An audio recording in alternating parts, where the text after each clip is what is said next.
Hey again, time for another Berenstain Bears book comparison from me, Zak Wolf. This time, I'm going to look at this hilarious story. The Berenstain Bears and the Slumber Party. Just look at the cover. But the TV adaptation of this episode, from the 2003 Berenstain Bears series produced by Nelvana and aired on PBS here in the States, isn't as funny, but it does have its moments. And of course, I adapted that into a YouTube poop years ago. The Berenstain Bears and the Bad Boogie. The book starts out with this thing about how when the telephone rings, you don't know who's calling until you answer it. If it was for Papa, then it was customers asking about buying wood furniture from him. Or it could be Grizzly Gran asking Mama about getting together for a visit, or Cousin Freddie calling for help for a brother with homework. The days before caller ID changed things, and the days before those annoying robocalls tried to spam you with scans and crud. And the TV version just starts with brother wrapping up a call with Cousin Freddie. And again, since the book mentions when a phone calls for sister here, it's almost always for Lizzie. Almost always some big idea. Like a tea party for their stuffed animals, or playing dress up with grown-ups clothes in an attic, or organizing a sorority and using Farmer Ben's old chicken coop as a clubhouse. With permission, of course.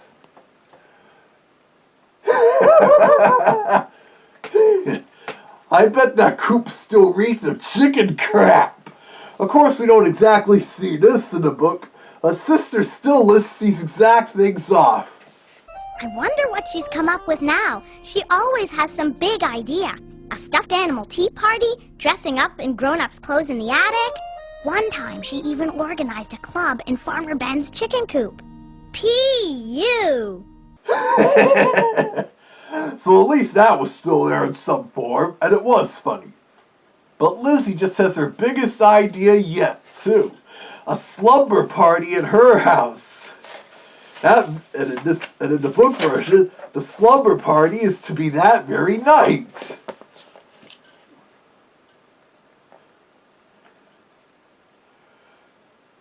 In the TV version, though, it said the slumber party will be on Saturday night. But I presume this book version already takes place on a Saturday. Mama! Mama! We're in the guest room. But be careful. Oh! Where's Papa? Oops. Sorry, Papa.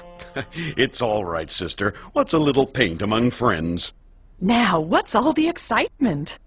Lizzie Bruin is having a sleepover and I'm invited. Just Millie, Anna, and me. It's okay if I go, right? Of course, that was added for the TV version. Probably to make the bit where Mama lectures sister about privilege and responsibility more visually interesting.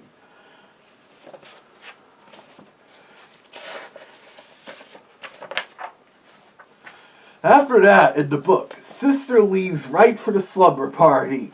While in the TV version, we still have a few days to go. So that allows time for the word to spread about sister's slumber party. Anna and Millie go around the school blabbing to other girls about the slumber party. While in the book here, they call their other friends on the phone right away. To which it brings up another thing about telephones, how they can help news travel really fast. Almost as fast as how the internet now makes it possible. And then we see later in the episode, we do get a similar telephone scene, with others asking about Lizzie about her slumber party. And in the TV version, she and sister keep saying, "What's one more?" about it. What's one more? What's one more? What's one more? Oh, and this also happens in the TV version. When Queenie blabs about the slumber party to Too Tall Grizzly and his gang, when she sees their new boombox. Only difference is here in the book, Too Tall and his gang, they just go to Queenie in her house. While in the TV version, it happens in the schoolyard. But despite slightly different wording, it still plays out the same way, when Too Tall decided to crash the slumber party with his gang. Finally, in the TV adaptation after that What's One More scene, we get to the day of the slumber party, with Sister leaving for it and starting to forget all about privilege and responsibility. The book version also has this scene of the Bear family settling down for a quiet evening at home, with Mama and Papa being sure that Sister will be alright, being with the responsible Mr. and Mrs. Bruin. But the problem is, Mr. and Mrs. Bruin aren't home. Look at this.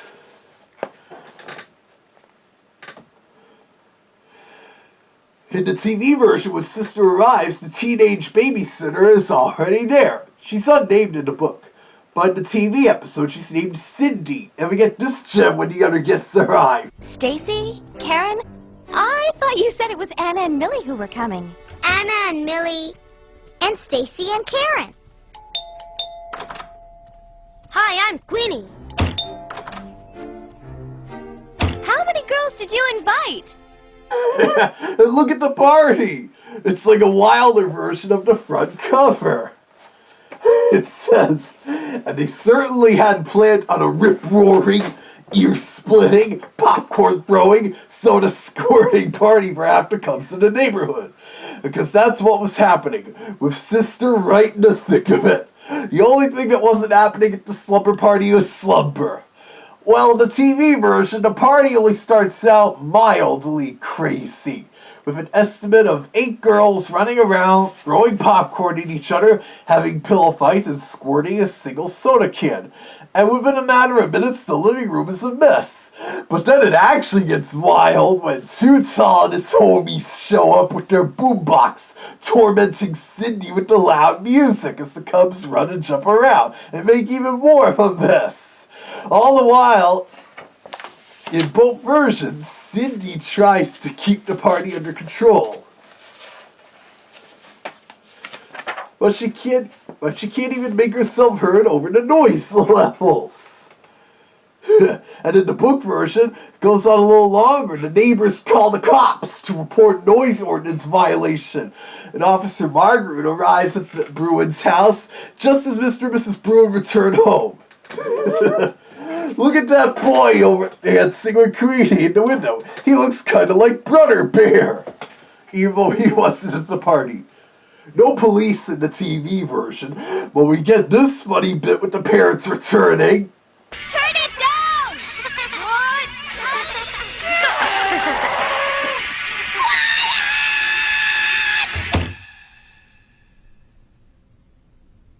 What? That was pretty funny, I will admit, even if the party was wilder in the book.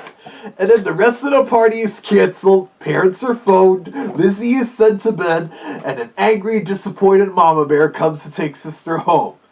That mother looks kind of like Grizzly Gran, but not as old. But regarding this, it still plays out the same in the TV version, just without the cops. And in both versions, Sister is grounded and sent to bed. Doubly grounded, meaning staying in her room for 1 whole day and in the house for 1 week. In the TV version, Mama tells Sister this as they start to enter the house. You are grounded, young lady. 1 day in your room and 1 full week in the house.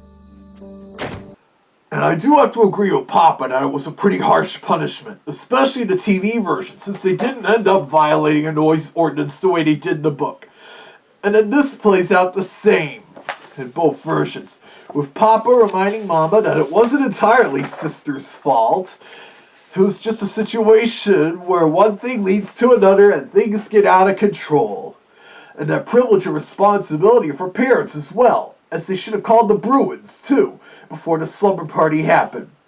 But it's pretty good to see Papa smooth things over, since we all know he's usually a bumbling father. And Mama, she's just overreacting to the whole thing, which isn't surprising, since we all know how she lost her temper at brother and sister's messy bedroom. Especially the 1985 series adaptation of that book. After that, the TV version adds a scene where Sister apologizes and tries to get off the hook, as she comes up with the idea to go to the Bruins to help clean up with the rest of the kids. In the book version, Mama comes up with that idea and cancels the grounding. And we can presume that in the TV version, she cancels the grounding as well after the cleanup. Also, the TV version is all the girls that attend the party pitch in to clean up the living room. And we even see that Cindy came over as well. In the book version, though, it's only Sister, Lizzie, Anna, Millie, and Queenie cleaning up. But they still both end with Libby. But they still both end with Lizzie wanting to make it a cleanup party and Sister refusing. Though the TV version also makes it an everybody laughs ending. This was a good idea for us all to come over and help clean up, Sister. Hey, I know. Everyone's doing such a good job. We should make this a cleanup party. Let's not, Lizzie. If you don't mind, I'd rather not hear the word party again for a long time. Not too bad, I will say. But if the 1985 series was still in production at the time and they adapted this book, I bet the party would have been just as wild as it was in the book. Maybe even wilder. Complete with calling the cops. Regarding that, my online friend Mighty filmed an hilarious YouTube poop of this episode. The Berenstain Bears overreact to a boring party. A link is provided in the video description. Also, years ago, my brother and I wrote a fanfic of the story together that takes a much naughtier turn.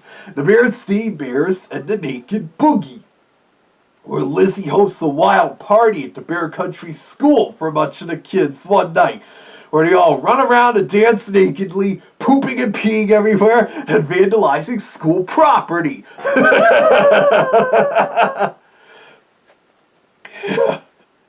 And not that we ever did or were involved in anything like that in real life.